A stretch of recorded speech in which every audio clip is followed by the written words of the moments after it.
আমার ভাইরাস ঢুকছে, কি কি মেসেজ আসে? ভাইরাস ঢুকে না, সিস্টেম 70% ড্যামেজ। ভাইরাস ঢুকে না। এর আমি তো অ্যাডাল্ট কোনো কিছুই দেখি না, আমার মেসেজ আসতেছে অ্যাডাল্ট সাইড থেকে ভাইরাস ঢুকছে।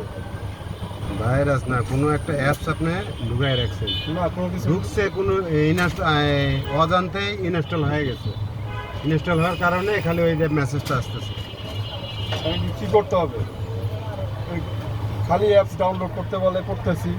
ওইটা বলবে, আমি জানি, বুঝতে পারছি, কারণ আপনি একটু ধৈর্য ধরেন, এটা করে দিচ্ছি।